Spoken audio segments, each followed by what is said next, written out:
Hi guys, today I'm going to be telling you which I think is better, green gas or CO2. Hope you guys enjoy.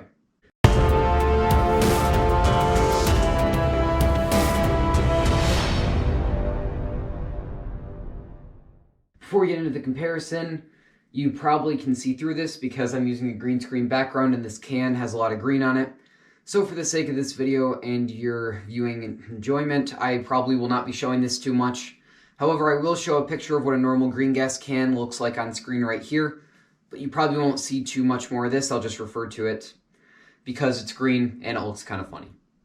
Alright, now that I got that done with, let's get into the video. Now, before we compare the two, let's just clarify what each of these two types of gases is. This is CO2, carbon dioxide. It is a stronger, I don't think gas is the right term, but it is stronger than green gas or propane as it has more pressure. I'm not sure the exact PSI. I think it's somewhere around, I'm not sure. I'm not going to say it because I might mess up. But you're going to screw this into the bottom of the gun, and it is generally going to give you a higher FPS than green gas or propane. Green gas comes in a bottle, and I'm going to show it again even though it's see-through, with this little tip on the end that you insert into the bottom of the magazine. You hold it there for a couple of seconds, and then it is good to go, similar to a butane lighter.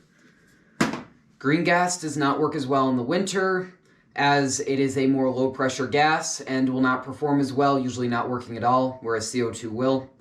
Green gas works best in the summer, and it is also not able to really push back a full metal slide. For example, like on the Elite Force 1911, it cannot take green gas mags because the gas is not powerful enough to push back the slide. Also, for reference, on most pistols you can also use propane as long as you get an adapter. It's also a lot cheaper than green gas. It's what I personally use. And it's pretty much the exact same, besides it smells a little worse. Let's get into some different type of airsoft guns that use these two different systems. First is the Elite Force 1911 TAC.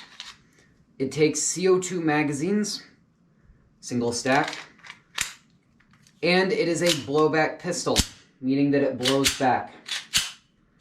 This is a little bit more pricey than a non-blowback, but it is also an extremely consistent gun and still has a pretty low FPS, even though it does take CO2. It is also extremely good in the winter. It will run just as well in the winter as it does in the summer. And overall, this is just a solid pistol. I would highly recommend you pick this up if you're looking for a CO2 pistol that blows back. The next type of CO2 gun is a non-blowback CO2 gun.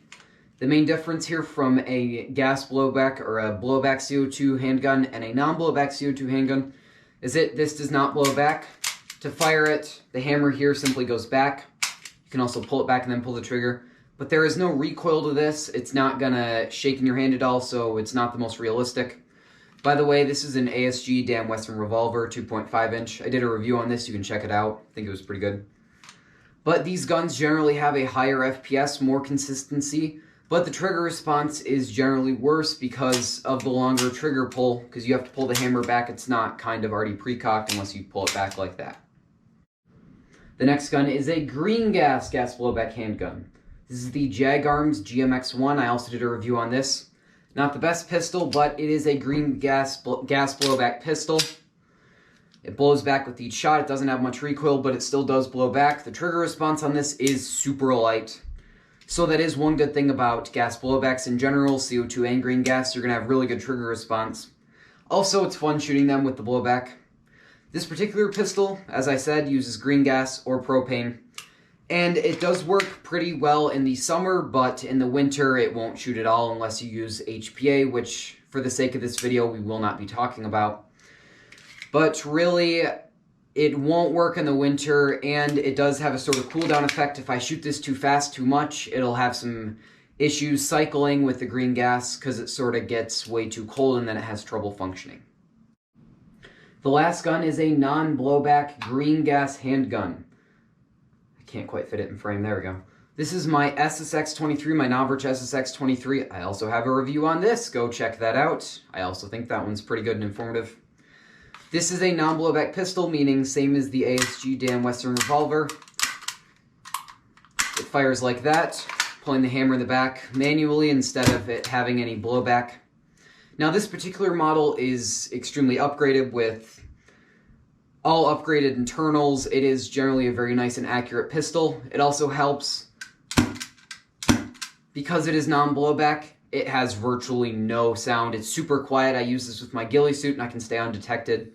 Now the slide on this one does come back, but that's not how the pistol's fired, and you really shouldn't pull back the slide because it can mess up feeding and it can feed extra BBs. Don't do that if you get this.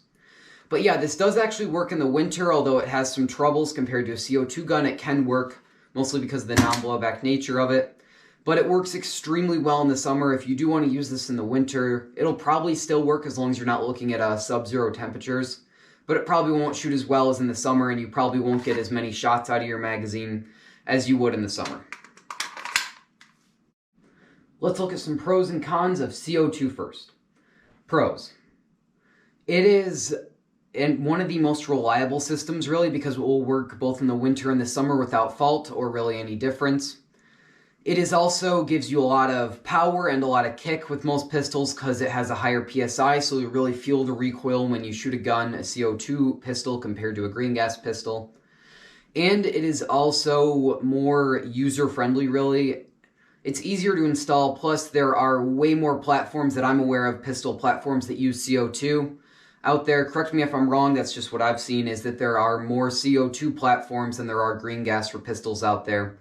So there will be more support if something breaks or if you need help doing something. Alright, let's look at some cons of CO2. First off, it sort of wears down your gun a lot and it takes a lot of maintenance. So what I mean by this is, as I said before, CO2 has a lot of power. Therefore, it takes more of a toll on your gun, it's going to wear down the internals faster, and you're probably going to have to clean a CO2 pistol more than a green gas pistol if you want it to keep on working. So, things you need to worry about here are busted O-rings and magazines, broken parts of a pistol that wouldn't wear down as fast if you're using green gas.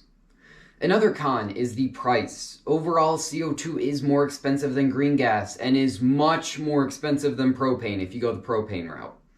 So CO2 is more expensive, so therefore it'll cost you more, and nobody likes that. The last con is one that really bugs me and is the reason I personally more prefer green gas to CO2.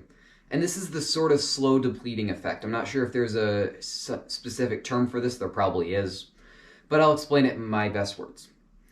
For the first about 30 shots of your CO2 magazine, it feels super snappy, and then after that, as the CO2 slowly depletes, you can feel your pistol kind of slowing down until eventually it's barely firing and you run out of CO2. Now, if you want, as soon as your pistol starts sort of slowing down and the CO2 is about halfway done and you can feel the change, you could just take out the CO2 and replace it with a new one. But that way you'd be using twice the amount of CO2. And I just generally don't like the fact that my pistol isn't going to shoot the same as when it first starts shooting when I'm halfway through a CO2 canister. With green gas magazines, as soon as you've fired a whole magazine, you can just put more green gas in it, but with CO2, you have to wait until the CO2 runs out, or you're going to be spending a lot more money. Pros for green gas. You're pretty much always going to have the same power. What I mean by this is, what I said with the CO2 mags, as the CO2 slowly runs out, you can see a change in your pistol. It doesn't quite shoot as well until eventually you run out of CO2 and have to replace it. Well, with green gas mags, as soon as you've shot all the BBs in a mag, you can put more green gas in it. You don't have to wait until the magazine completely runs out of green gas. You can sort of top it off. This way your pistol is always shooting the same and you don't have to wait for the green gas to run out before replacing it. Because when the green gas, there's not much left, the pistol doesn't shoot as well, same with CO2. Another pro of green gas is that magazines are going to be cheaper and they'll last longer than CO2 magazines. What I mean by this is green gas has a lower pressure, so magazines are not going to break as easy. The O-rings will stay longer. Doesn't mean you still shouldn't clean your magazines and pistol and put silicone oil in them, but they will generally last longer. Also, from my experience, I have noticed that green gas magazines are cheaper generally than CO2 magazines. Glocks being a huge exception, the new Elite Force Glock magazines, not new, what am I saying? The Elite Force Glock magazines, those things are ridiculously expensive. But the rest of most green gas magazines are usually pretty cheap. One more pro of green gas is that green gas pistols are generally going to have more upgrades. So what I mean by this is, a prime example would be the Marui high Kappas. You have lots of upgrades for those, and you can use things like Airsoft Masterpiece parts that would break if you use them with CO2. You can use these with green gas, and you can upgrade a green gas pistol, put as much money into it as you want to make it your own. Whereas with CO2 pistols, you have to be careful with the parts, because a lot of parts can't handle the high pressure of CO2. Let's get on to some cons for green gas. Generally speaking, one of the biggest cons of green gas is that it won't work in the winter. If this mostly refers to gas blowback pistols, green gas blowback pistols, because I have never seen a gas blowback pistol that used green gas that functioned in the winter. If you HPA tap it, it probably will, but HPA is a completely different thing. We're not talking about that. Now, non-blowback green gas pistols might work in the winter, but it's kind of an iffy thing where it's not going to be reliable. And the main thing I want out of a pistol is for it to be reliable. So I will definitely not run green gas pistols in the winter. Another con is that they generally have lower power out of the box. Now, don't get me wrong, you can upgrade the power of your green gas pistol to get it pretty much anywhere, at least with high kappas. They have barrels like the 6.00 inner barrel, or different nozzles that can increase the muzzle velocity, different things to put in your magazines, different gaskets. But out of the box, green gas pistols are generally going to be shooting around the 250 to 315 FPS range, which is a little bit lower, and more FPS generally does mean your BBs will go farther. Doesn't mean they'll be more accurate, just that they'll go farther. So this can be somewhat of a disadvantage. Some people might not consider this a disadvantage, but I would consider it more of one. Next, we're going to be talking about how to install green gas into your magazine and then CO2 into your magazine. So to install green gas into your magazine, or to put green gas in your magazine, first off, make sure that it is a green gas magazine, because that will be kind of important. And then you are going to tip the magazine upside down. I don't think you can do it with it right side up. I'm pretty sure the magazine has to be upside down. At which point you will push the tip of the green gas container into the magazine and push down on it and hold it there for about 5 to 7 seconds, depending on how many rounds your magazine can hold or how much green gas it can hold. After that, pull the green gas away. It'll probably make a little noise and some green gas will come out of the container, and then you will be all good to go. After you fired all the BBs out of your magazine, you can not refill the magazine if you don't want to, and you can wait until the green gas runs out. Or you can do the same thing again for not quite as long and top off your magazine. To install your CO2 canister into a magazine, a CO2 magazine, you will do the following. Now, CO2 magazines can look a bit different. As you can see with this one, you can see the CO2 on the inside. Some magazines aren't like that. You can't see the CO2, but they do generally have the same function. They function the same way. And what you're going to do is you're going to need a larger Allen key for this. One will probably come with your pistol or with the magazine. And you're going to put the CO2 in first to make sure it's a fresh CO2 that hasn't been punctured. And then you're going to screw in the bottom cap of the magazine until you hear a little hiss. Then you're going to keep on screwing until the hiss stops, at which point you will have installed your CO2. Now, to take out the CO2 when you are done shooting, first off, press the back of the magazine to make sure that there is no CO2 left in the magazine. Because if there is, when you uninstall it, CO2 will go everywhere, which is fine. It won't hurt you. Just be aware that that will happen if there is still CO2 in the magazine. If you feel pressure on the back of the magazine, that means there's still CO2 inside of it. And if you can push it in with not much force, that means there's no CO2 left in the magazine. At which point you will unscrew the cap on the bottom and take the CO2 out. So now that I've told you the pros and cons of both CO2 and green gas and how they function and all the different intricacies of both, let me tell you what I think is best for you, in my personal opinion, for which one of these two you should run with your pistol. Now, this kind of depends on what type of player you are, your preferences, but generally speaking, I prefer green gas. I originally got CO2 for my first pistol. My first pistol was the Elite Force 1911 TAC, and that was a CO2 pistol because I'd heard that CO2 is better for beginners. And it was pretty easy to install and use, and it was fun. But then I didn't like the effect of CO2 where you could feel the power slowly going away and it wasn't consistent really. I preferred green gas where you could top off your magazines and you'd always be getting the same power out of your pistol when you'd fire it. So I have grown to prefer CO2, well really HPA, because you can use it in both the winter, but not talking about HPA. I keep on sort of drifting over, not in this video. But I really like to play in the winter a lot in CQB arenas. It's Michigan, so winter is a lot of the year. We have really cold winters. So it is nice to be able to run a pistol that will work in the winter without flaw. It will work the same as it does in the summer. And green gas, it just won't do that. So for the winter, I'm always going to be using CO2 if I'm not able to use HPA, which will work in both winter and summer, but not talking about HPA.